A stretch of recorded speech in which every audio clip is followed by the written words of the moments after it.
मेरे प्रिय भाइयों और बहनों व मित्रों, एक बार फिर से स्वागत है आपका अपने इस परिवार में, अपने इस यूट्यूब चैनल पर। भाइयों और बहनों, आज मैं जो जानकारी देने जा रहा हूँ वह मंत्र ओम से संबंधित है।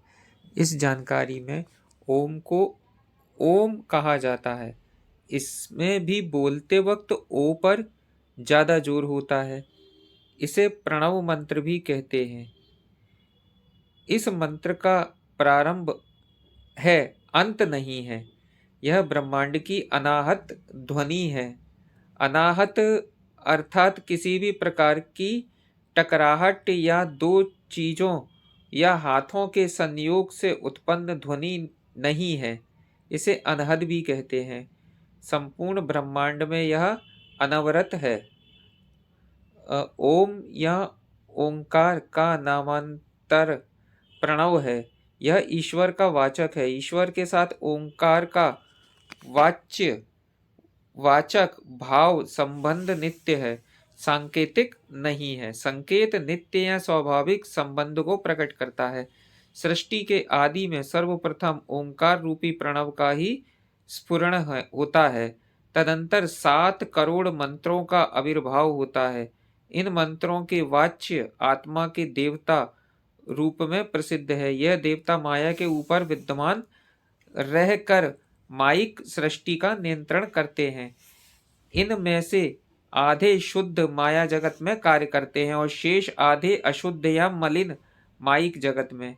इस एक शब्द को ब्रह्मांड का सार माना जाता है। तपस्वी और ध्यानियों ने जब ध्यान की गहरी आस्था में सुना कि कोई एक ऐसी ध्वनि है जो लगातार सुनाई देती रहती है, शरीर के भीतर भी और बाहर भी, हर कहीं वही ध्वनि निरंतर जारी है और उसे सुनते रहने से मन और आत्मा शांति महसूस करते हैं, तो उन्होंने उस ध्वनि को नाम दिया ओम।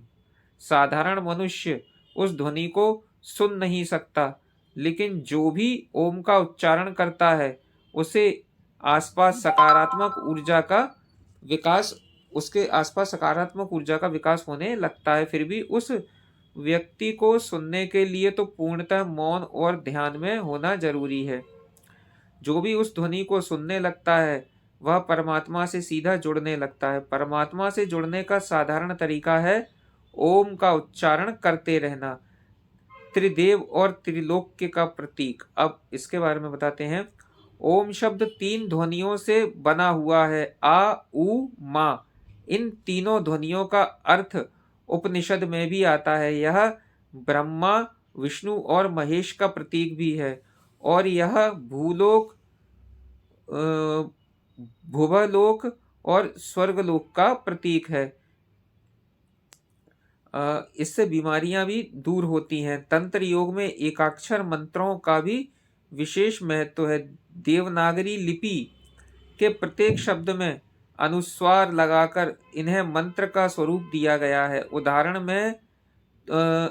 के तौर पर कम, खम, गम, घम आदि। इसी तरह श्रीम, क्लीम, ह्रीम, हुम, फट आदि भी एकाक्षरी मंत्रों में गिने जाते हैं। सभी मंत्रों का उच्चारण जीभ, होंठ, तालु, दांत, कंठ और फेफड़े से निकलने वाली वायु के सम्मिलित प्रभाव से संभव होता है। इससे निकलने वाली ध्वनि शरीर के सभी चक्रों और हार्मोन स्राव करने वाली ग्रंथियों से टकराती है। इन ग्रंथियों के स्राव को नियंत्रित करके बीमारियों को दूर भगाया जा सकता है। उच्चारण विधि के बारे में जानेंगे कि प्रातः उठकर पवित्र होकर ओंकार ध्वनि का उच्चारण करें। ओम का उच्चारण पद्मासन, अर्ध पद्मासन, सुखासन, वज्रासन में बैठकर कर सकते हैं।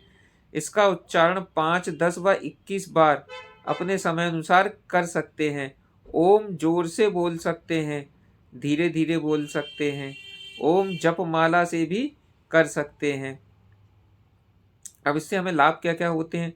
इससे शरीर और मन को एकाग्र करने में मदद मिलेगी। दिल की धड़कन और रक्त संचार व्यवस्थित होगा। इससे मानसिक बीमारियां दूर होती हैं। काम करने की शक्ति बढ़ जाती है।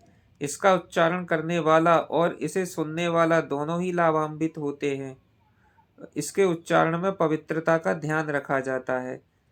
प्रिय या अप्रिय शब्दों की ध्वनि से श्रोता और वक्ता दोनों हर्ष, विषाद, क्रोध, घृणा, भय तथा कामेच्छा के आवेगों को महसूस करते हैं।